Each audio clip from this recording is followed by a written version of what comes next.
Good morning everyone. Today we're going to be talking about what is new in this update because there are quite a lot of new things and a couple of very important campaigns which kind of pseudo give us a lot more content.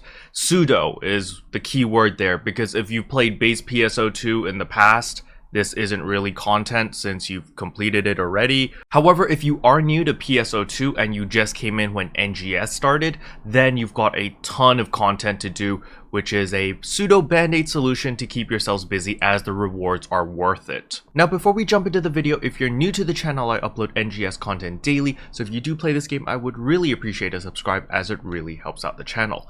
Anyway, without further ado, let's begin the video.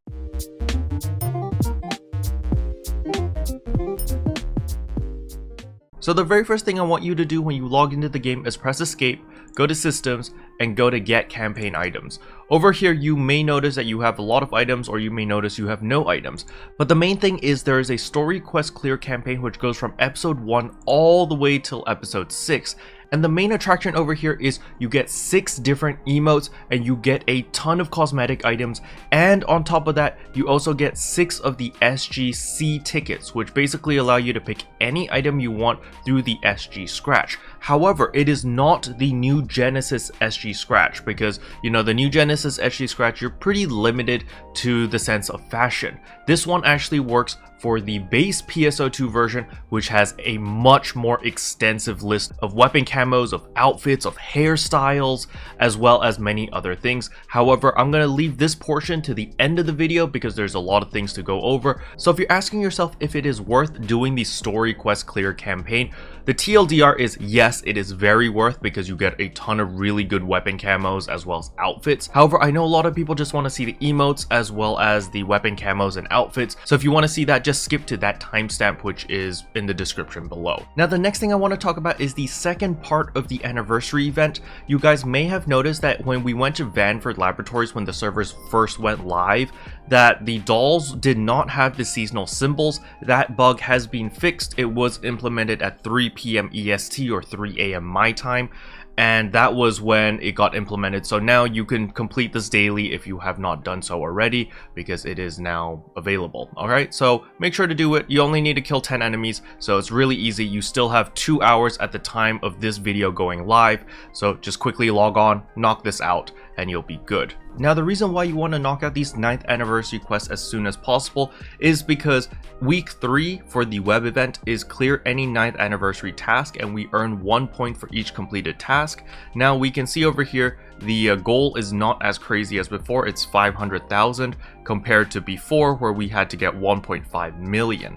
So they have lowered the bar a little bit, so I do hope that people still are interested enough in the game to knock out all of these 9th anniversary tasks because we can't hard carry. Like back on week 2, we could hard carry as long as like a couple of people were crazy enough like me and grinded enough. We would hard carry everyone and hard carry the score. However, with week 3, it is a group effort because every single player is limited to a certain amount of 9th anniversary tasks every single day. So just make sure that you and your friends and everyone else chips in a little bit so that we can definitely complete all of these challenges because freebies are always nice.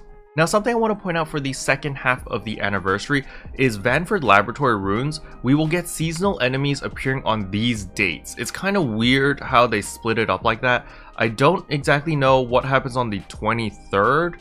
It doesn't say anything about where the mobs are on the 23rd. It just says, you know, Vanford Laboratories July 22nd and Rezel Forest July 24th. So I think it's just going to be Vanford Laboratories for the 22nd and 23rd, and then on the 24th until the 27th it's going to be Rezel Forest. So the seasonal enemies are going to rotate between Vanford Laboratories and Rezel Forest. It's not going to be available on both of them all the time like how we had it on Mount Magnus. I don't really know why they're doing this, but it is what it is.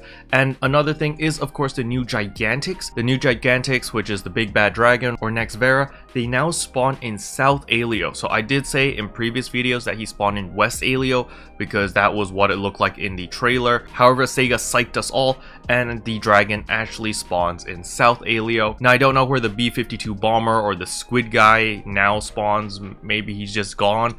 I don't really know what happened to him, but we now know that the dragon is in South Alio. As for the drop table of the dragon, so far we haven't seen anything different. It just drops everything that Gigantix normally drop. So it drops Gion armors and it drops all of the different Straga weapons. So the loot table for the dragon Gigantic is simply just all the items available from all the other Gigantics. So if you want a sword or any of the currently available Straga weapons, just farm the dragon and you have a good chance of getting any of those. Now, of course, if you want something specific, then obviously go farm the specific mob that drops that item, because the loot table is going to be smaller, so you might have a higher chance of getting the specific item you want. Now, before we talk about the story quest clear campaign, there is an Arks investigative report of player results.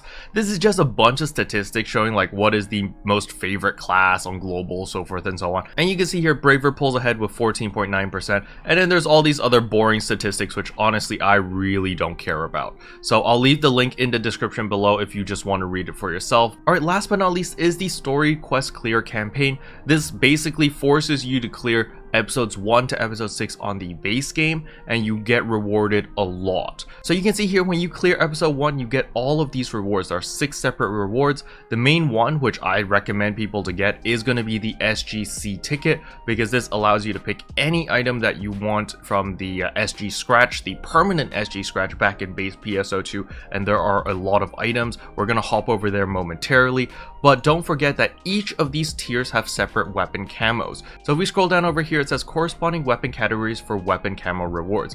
They literally give you a weapon camo for every single weapon. Now, I don't see katana here because I think katana is counted as a sword, but you can see right here that you basically get a weapon camo for every single weapon for free. We're just completing the story. And on top of that, you're also getting 6 different emotes. So you get an emote for every episode that you complete, and you get an SGC ticket for every episode you complete, which is crazy because you're getting 6 of these SGC tickets, which allow you to pick 6 items from the SG scratch. And there are some really highly coveted items, which I'm going to show you in a second. So something to keep note of is when you go to systems and you go to campaign items and you start receiving your items, you'll notice that the rewards are actually split up. So even though on the website it says clear episode 1 and you get all of these rewards, it's actually split into 3 separate categories. So for example, if you wanted the emote, you can just pick it up from here from the 1-2, and if you just want the ticket, you can pick that from 1-3.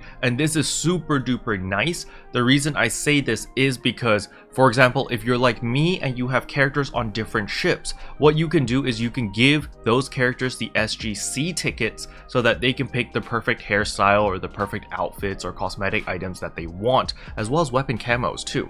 So that is really good. We're actually going to do that at the end of the video when I'm going to log on to my ship 1 character and pick up the SGC ticket and get some really sick cosmetics that I personally like. So first of all, let us show you all the emotes. So the first one is 183 Eat. So let's pick that up. We'll pick up all the different emotes. So basically all the emotes are going to be the -2s. So you can see this one is survey. So we'll pick that up. Then here is the photo op. Let's pick that up. Then right here we've got the stirring up bath, and then we've got the Shoji screen, and last but not least we have final performance. All right, so we'll pick up all of those. Then we'll open up our inventory, go to the tickets. You can see there are the Matoi and the Luther heads, as well. We've got like, oh, I've never seen the Mother Mount one before.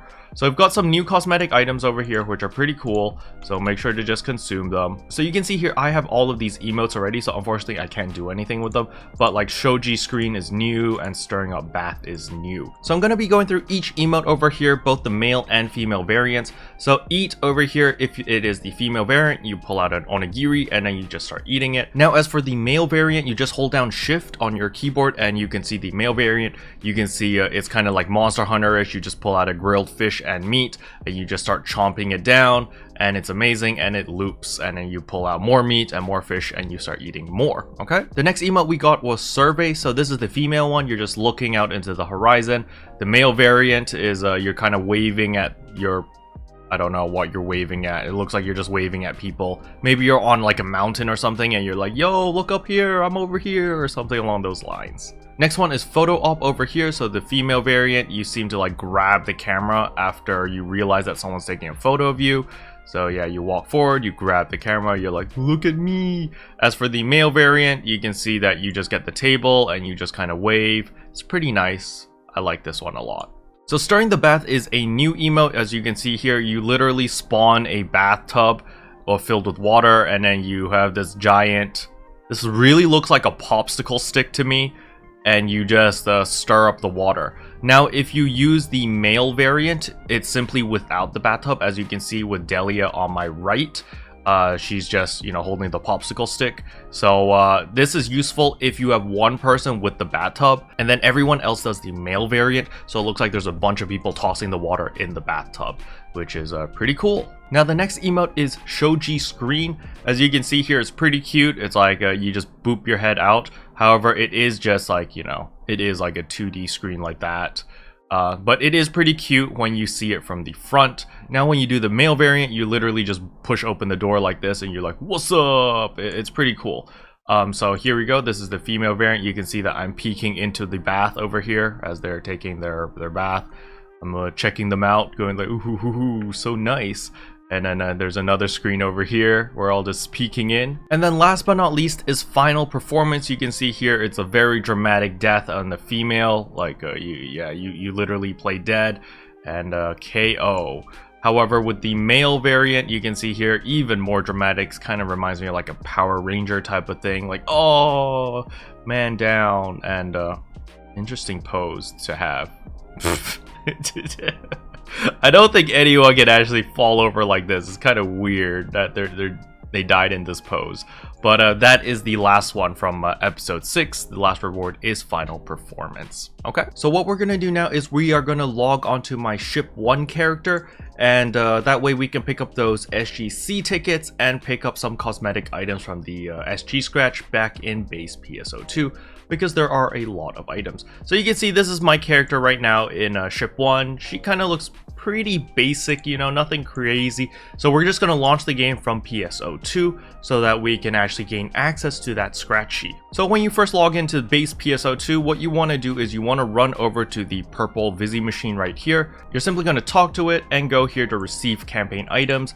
And what we're going to be pulling out is we're going to be pulling out the -3s because they give you the SGC tickets. So you can see over here I've redeemed 3 out of the 6 of the SGC tickets. What we're going to do is press escape, go to the shopping cart over here and play scratch tickets. And then you're going to find down here Rewind SG Collection. This is the one which you can use the REC tickets to select whatever you want. You can go here and go to exchange tickets for prizes. You can see that I have 3. And this is the final product of my character. This is my ship 1 character. I have decided to go with the Kuna hair, so it looks pretty nice. We have also gone with the Laconium sword. So let me just zoom out. There we go. Pulled out the Laconium sword. You can see it looks very, very beautiful. With the very nice aura over there. It doesn't look that amazing when it's still. When you're not moving around and like attacking, you know, the sword kind of looks pretty boring, you know, looks pretty generic. But when you start swinging it around, you get this little blue aura around you. You see there's like a little spotlight wherever you run around because of the glow of the sword, which is really awesome. And yeah, I just love this. So I did go with the overcoat thingy. So let's bring up my inventory over here. We've got the Exam Rich F. This is the outerwear, which is like this really giant overcoat looking thing. As you can see here, Laconium sword. Remember, Laconium sword only works on the sword, the double saber, as well as the wand. So this does not work on katanas. So when the Braver does come out, I am probably gonna switch back to either a Leaf in the Autumn Breeze or the Spirit Sword Tsuguga. Probably one of these. Probably Leaf, to be honest. I like this sword a lot better. It looks much more like a katana. This one looks a little bit too bulky. But yeah, either way, this is pretty much my character, so there you go. Something else to keep note of this outfit is, of course, I am barefoot. So yay, feet pics, maybe, OnlyFans someday in the future, maybe. Special thanks to all the members for supporting the channel. It really means a lot to me. Thank you again. But anyway, that's pretty much all I wanted to cover in today's video. Hopefully you guys enjoyed it. If you did, I would appreciate a like and a subscribe, and I'll see you guys in tomorrow's video. Bye! What can I say except